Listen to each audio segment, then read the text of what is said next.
Hop in, boys and girls. We're healing our fear of being seen. Hi, friend. Aaliyah Cheyenne here. Welcome back to the Prolific Hub podcast. It's time to heal our fear of being seen. Now, this has been a theme that we've explored on the show quite a bit. Everything from episodes like healing trauma through memes and humor with Margot Feldman, all the way to faith and freedom with Chimdi Hazier, and so much more. Now, I personally have struggled with the fear of being seen despite having this podcast. On the one hand, I obviously want the show to grow and for the people who are meant to find it and be part of this growing community.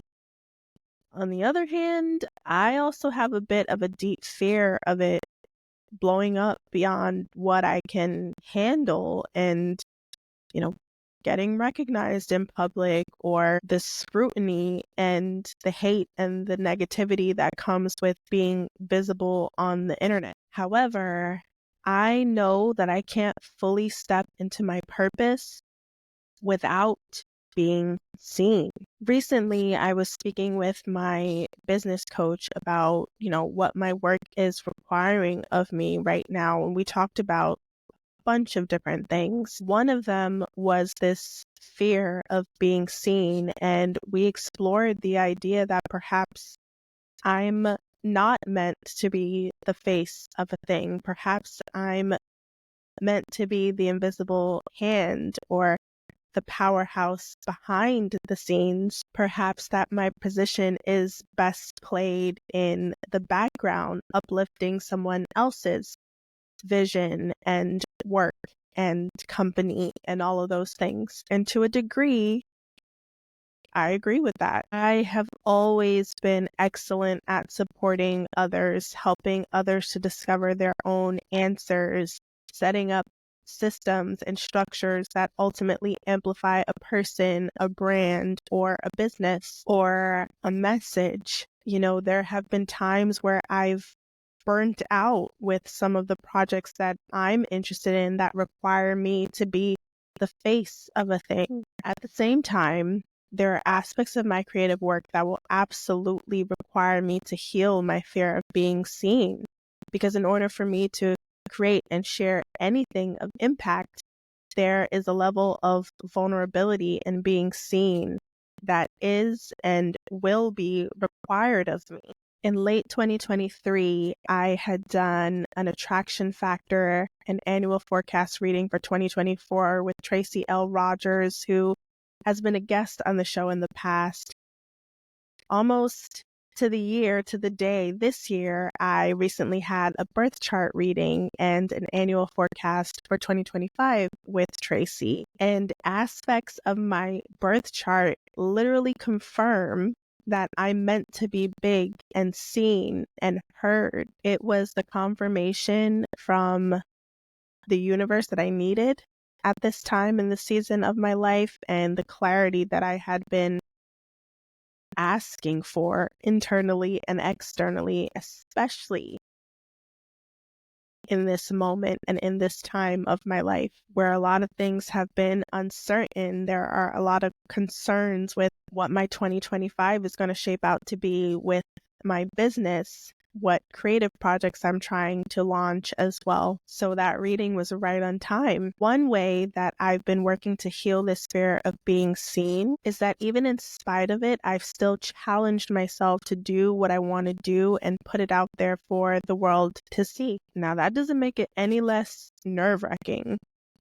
or any less scary, but I consider doing this, like this practice, a step towards building habit and building a muscle that will one day become second nature to me. Healing my fear of being seen also means healing my relationship with self-promotion, whether that be promoting this podcast or any other project that I have in the future. I have to heal that fear of sharing my work and opening myself up to scrutiny if I want the right people to find it. If I want the people who are meant to find my work to find me, I have to be visible. Healing my fear of being seen has also meant learning to be comfortable with praise and affirmation. Let me tell you, I like praise and affirmation in particular places, but out of nowhere, sometimes it's not super comfortable, but recognizing that sometimes other people see powerful qualities in me that I can't always recognize in myself. So when someone is able to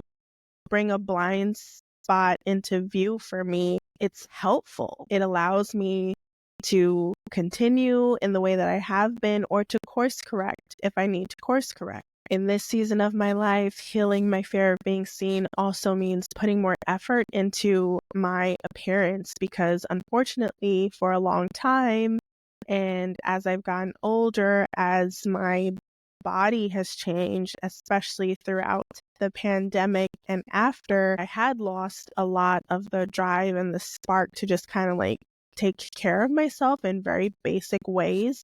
And it's been a struggle to bounce back. I'm sure other people can relate. There are a lot of folks who maybe went through the same rut and have since transformed themselves. And there have been others like me who have still been struggling.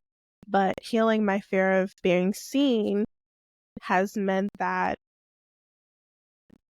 I need to start taking care of myself again. When I wasn't taking care of myself, I wanted to be invisible and fly under the radar for a long time. And I'm just now finally moving into a space where I'm stepping out of that slowly but surely. I've been investing in little things when it comes to my appearance, like caring more about my outfit, caring more about some makeup every now and then, caring more about my hair, my nails, caring more about throwing on a little perfume every now and then, caring more about jewelry that complements my face and my skin tone. On the more important side of that, it's been reestablishing my relationship with health and wellness and fitness, and eventually incorporating other tools and habits that can help me to become the version of myself that I want to be, that I imagine, that I envision. Taking that version of me out of my mind and making her real, making her a reality, becoming her day by day, step at a time.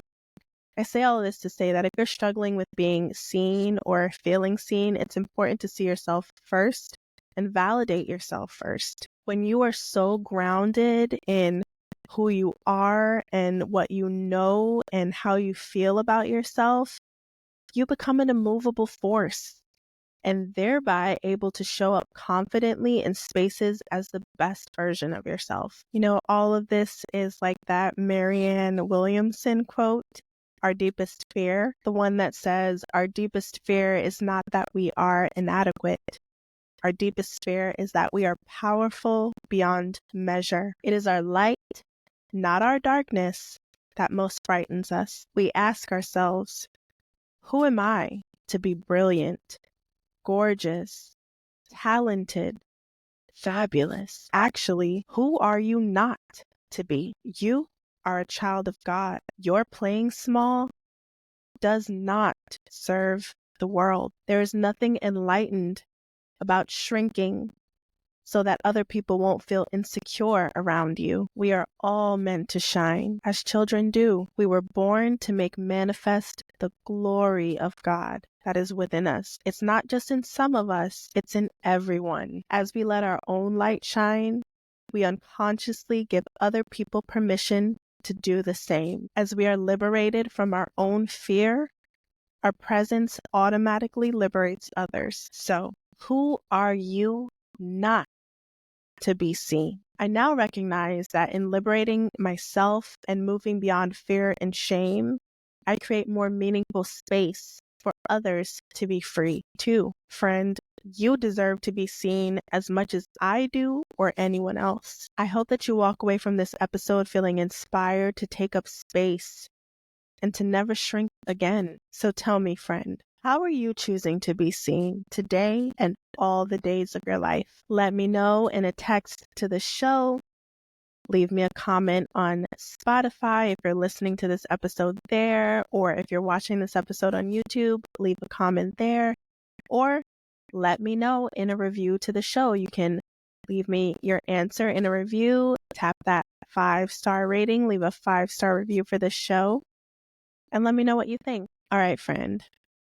Thanks for tuning in to another short but sweet episode. Thank you for lending me your time, your energy, and your ears. I appreciate you being here. Have a great rest of your day or night, and I'll catch you on the next episode. Bye.